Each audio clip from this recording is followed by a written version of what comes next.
welcome to the Private Lenders Podcast with your hosts from Hard Money Bankers, Jason Balin and Chris Haddon. This podcast is sponsored by hardmoneymastermind.com.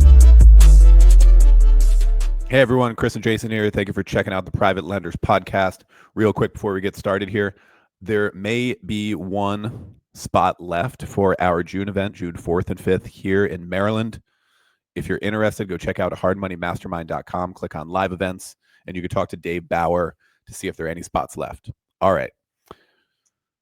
The concept of money being attracted to speed has been around in the business world for a while. I remember hearing about this concept years ago before we started HMB, when I was in banking and mortgage world, and it just applies so well to the business of private lending and in several different ways. So we're gonna jump in and cover a number of those now. So there's different ways we could approach this, but maybe we'll do it going down the line of the transaction as we typically do, and then some more business operation stuff towards the end. So starting with one, lead follow-up. If somebody is coming to your website or giving you a call or sending you an email, there's a good chance they're hitting up some other lenders too, right? Especially like maybe you're buying some leads, bigger pockets leads, stuff like that, could potentially be going to multiple lenders at once. Just the speed with which you're going to contact them, get on the phone, have that conversation is it's gonna win or lose deals. You know, text call or email, text call and email, I should say, immediately. Like it has to.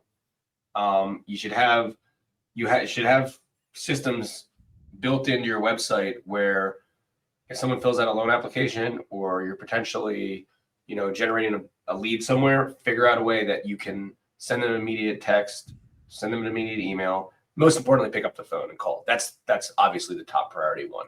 But if you can't get a hold of them, figure out another way to get a hold of them through text and email. So that can be automated, but it's important no matter what, if you're getting leads in over email, whatever it is, you got to be available.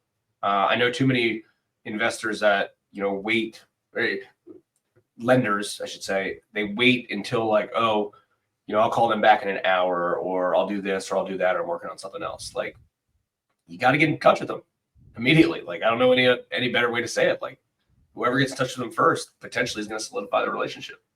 Yeah, I mean, they're certainly going to have the best shot at it.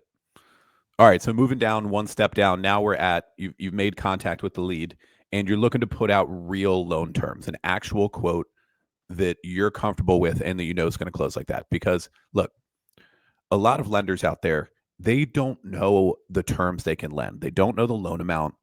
They might even be confused by the pricing and add-ons and stuff like that they have to deal with, all the institutional people. And I'm kind of separating like the institutional from the private capital lenders here a bit, because that's the people who watch a show, right? And that's how they want to run their business. They want to run it more like an investment vehicle than they do a mortgage company. And you're going to have in that setup where you have control a number of advantages as we go through this stuff. And this is an important one. If you have the ability to run some comps, ask them the right questions, get a feel for the project, also for their financial situation, and put out real terms, the way that's going to close faster than anybody else, it's a huge advantage. Yeah. So remember these three words, add them to your website, and, think about this every day of what you can bring to the table, what you can offer. Fast, local, easy. Those are the three things that you can charge 13 and 3 that an institutional back lender might charge whatever, 11 and 3, 12 and 2, 12 and 1.5, whatever it is. That an institutional back lender, like you're a private lender, and if they're like, well, why should I use you? Let's just say you're having a conversation with them. Why should I use you? Well, number one, I'm fast. I can close whenever you need to close. You have title work done. I talked to one of our partners in another office today. He was like, hey, we got a deal that needs closed tomorrow. I was like, great. Is everything done? Like, do they have, can we we can do it. No problem. As long as title work's done. Right. So, fast, being localized, no local real estate investor wants to deal with a national lender, right? They want to lend somebody local, making the decision, servicing the loan. They can meet in person if they need to, and easy, flexible. So, don't ask for stuff that you don't need. Make people's life easy.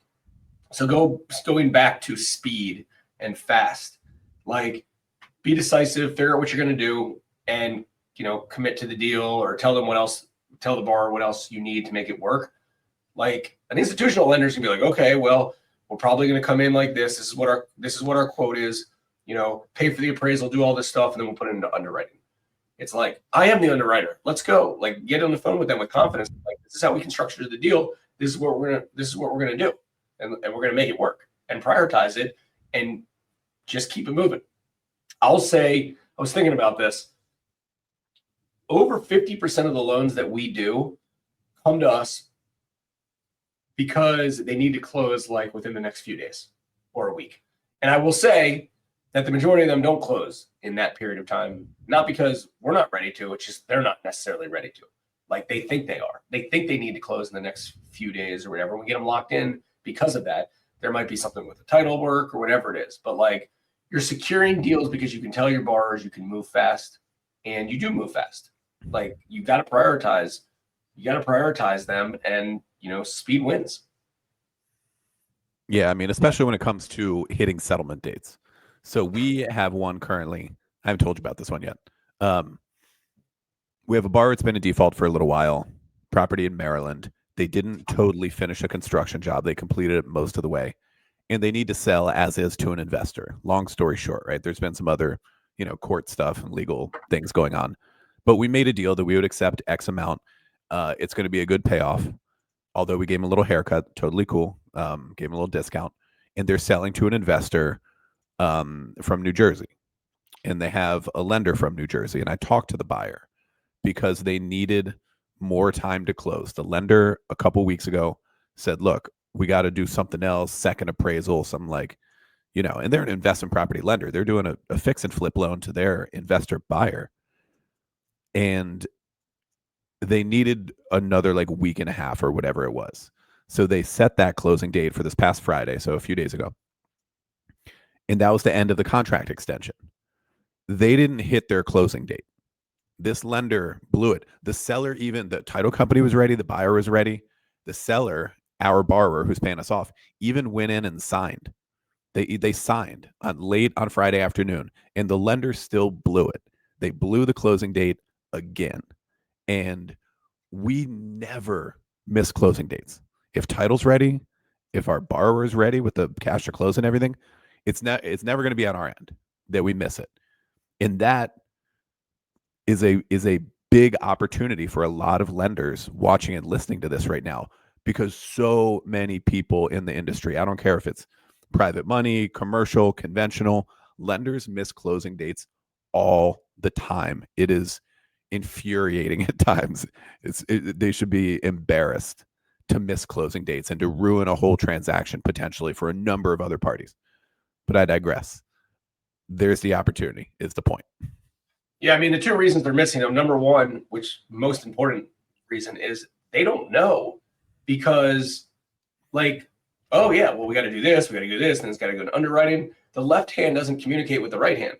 It's a conveyor belt of sales, business development, loan origination, to processing, to underwriting, to closing. There's all these different departments, and there's a lot of different people that have their hands involved. And it's like, oh, we can't get to this file until we do this. We can't do anything until we order an appraisal. Like, you have the upper hand of controlling capital and controlling the transaction of, this is how this process will work. And if you have bad habits from the mortgage industry, you got to lose those habits, because it's not run like that anymore.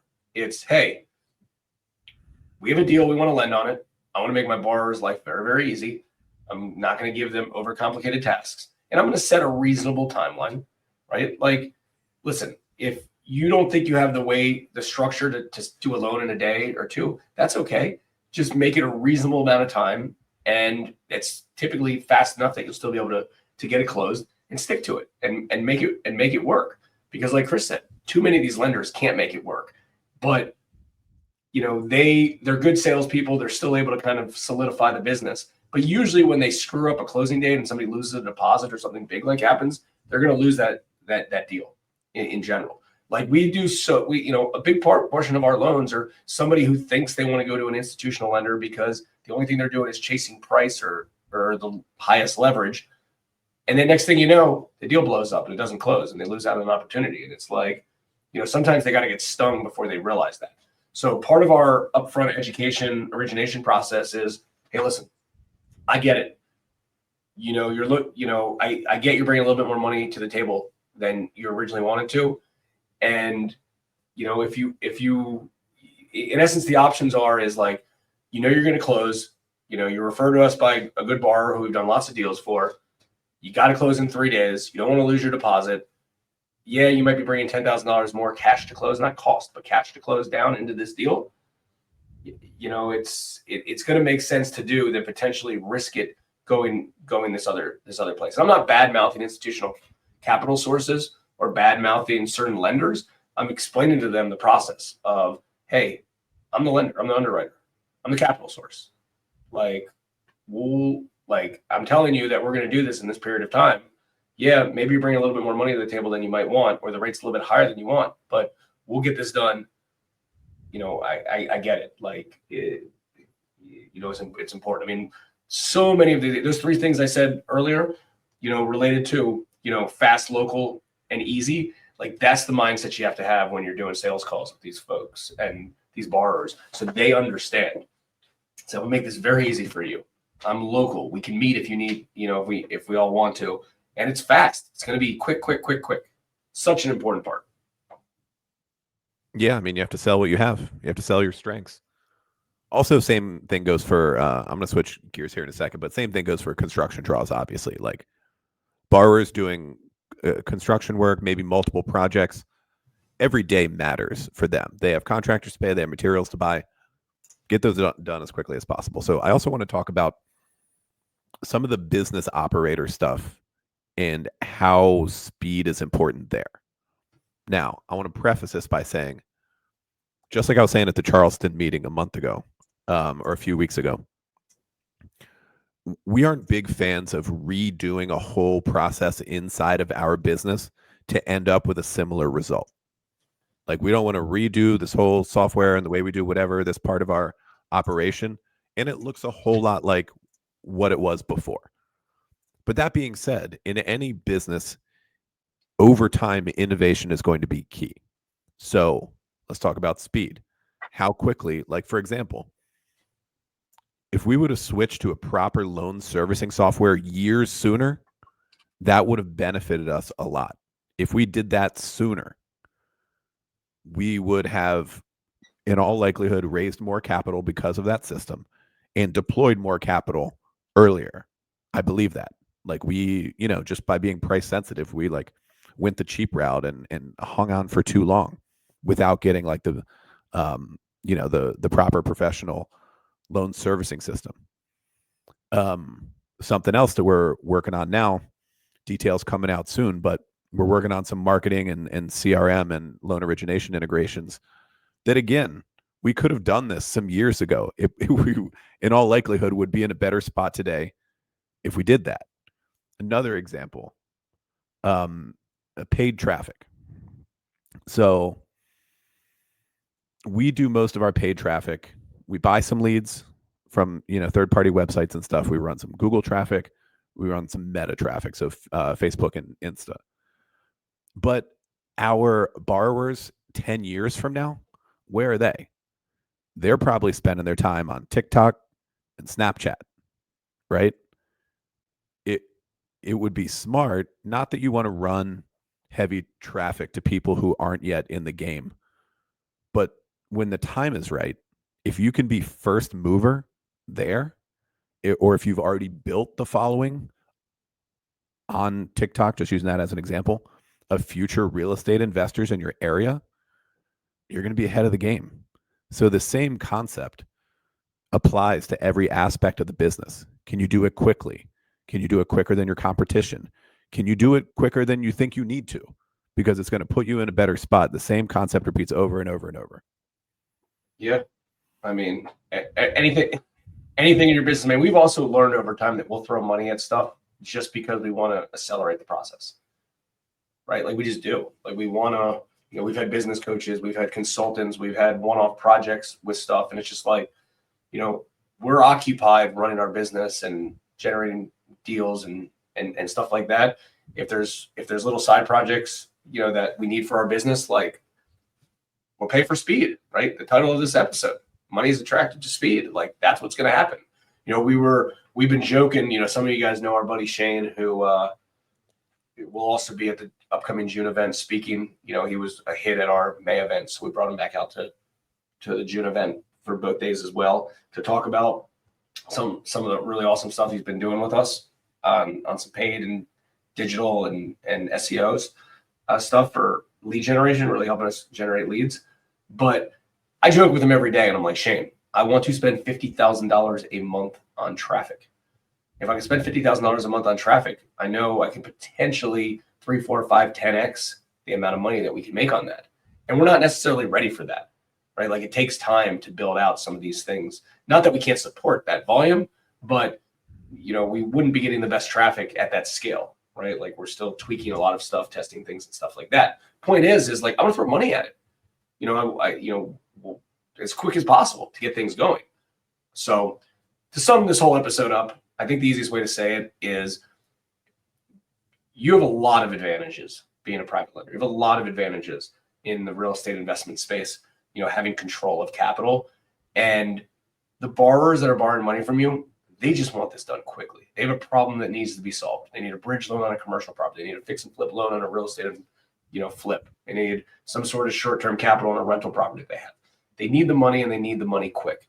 And the institutional capital and most competition, it's not all that much cheaper than it was years back than your capital. It's a little bit more expensive for your capital, no problem, but have the confidence knowing that like nobody can do these loans as quick as you can, or anybody listening here or us. Nobody can. Not getting 1 day capital, 2 day capital, 3 day capital, 1 week capital. Like they're just not getting it that quickly. So understand the value that you're bringing to the table, and borrowers will pay a premium if they need to in order to get their deal to the table as quick as possible. There it is, everyone. That's the pod for today. Use speed in all aspects of the business to win deals. Until next time, guys, we'll see everyone inside hardmoneymastermind.com and then here next episode, Private Lenders Podcast. We hope you enjoyed this episode of the Private Lenders Podcast. Please note that the opinions stated by all the speakers on this show are only opinions and not intended for legal, financial, or accounting advice. Please make sure to always check with your own legal, accounting, and financial professionals. If you enjoyed this episode of the Private Lenders Podcast, we'd appreciate it if you would spread the word. Make sure to check out hardmoneymastermind.com, the #1 free community for new and experienced private and hard money lenders.